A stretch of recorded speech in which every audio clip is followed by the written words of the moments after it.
जय हिंद मेरे साथ आपका स्वागत है टाइम क्लासेस में। मैं सचिन दुबे। मैं आज आपको ए थिंक ऑफ ब्यूटी का सेंट्रल आइडिया पढ़ाने वाला हूँ। चलते हैं अपने जो सेंट्रल आइडिया होता है उसका मुख्य बिंदु क्या होता है उसको यहाँ पर उद्धृत किया जाता है। समरी नहीं लिखनी होती है। चलते हैं हम अपने सेंट्रल आइडिया की तरफ।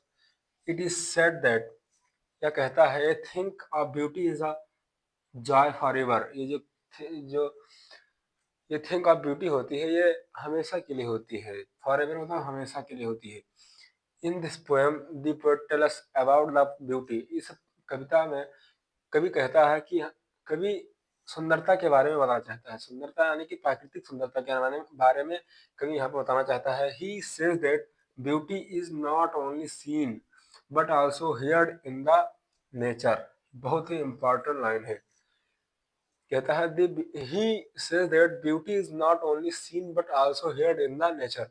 वो कहता है कि हम सुंदरता जो है इसको केवल देख ही नहीं बल्कि हम उसको प्रकृति में सुन भी सकते हैं। प्रकृति के द्वारा हम सुन सकते हैं। The beauty is ever lasting. जो ब्यूटी होती है बहुत गहरी चीज होती है। द सनलाइट, हम सनलाइट की वजह से समझ सकते हैं कि ब्यूटी क्या होती है। द बर्ड, बर्ड के द्वारा हम समझ सकते हैं कि किस प्रकार ब्यूटी हमें प्राप्त होती है नेचर से। द ग्रोविंग कॉर्न, और जो मक्के या फसल उग रहे हैं उससे हमें सुंदरता से हमें ब्यूटी प्राप्त होती है। And the people dancing are a lovely scene of beauty, और लोगों को नाचते को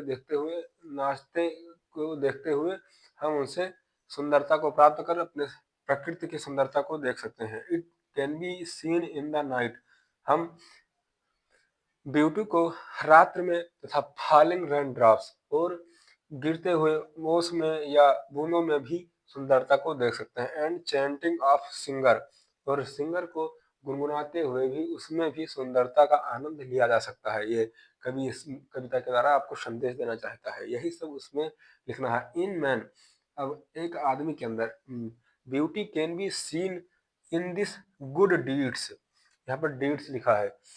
इन हिज गुड डीड्स, एक आदमी में उसकी सुंदर कार्य दक्षता में भी हम सुंदरता को देख सकते हैं। एंड हैप्पी थॉट, और उसके अच्छे विचारों से भी हम उसकी सुंदरता की पहचान कर सकते हैं। If we are beautiful inside, if we are beautiful inside everything outside will look beautiful. कवि कहता है कि यदि हम अपने अंदर से आनंदित या प्रश्नचित या हम ब्यूटी हैं तो हम बाहर से भी ब्यूटीफुल दिखेंगे। अन्यथा अब अंदर से भी नहीं है ना बाहर से रहेंगे। ये कवि यहाँ पर कहना चाहता है टू अस। कोर्से सेज, कोर्से एक कवि हैं, कहते हैं कि हैंडसम दैट हैंडसम डज। यदि हैंडसम करोगे तभी आप हैंडसम कहलाओगे। हैंडसम सुंदरता को देखकर नहीं हैंडसम आप कह जाओगे। अच्छा कार्य करोगे तभी हैंडसम कहलाओगे, अन्यथा ये सब बेकार की बातें हैं कि मैं बहुत अच्छा दिखता हूँ तो हैंडसम नहीं। और ये इतना आप लिख लीजिए, बहुत ही इम्पोर्टेंट है ये क्लास 12 यूपी बोर्ड के लिए। और ये सब बढ़िया उतार लीजिए। जय हिंद।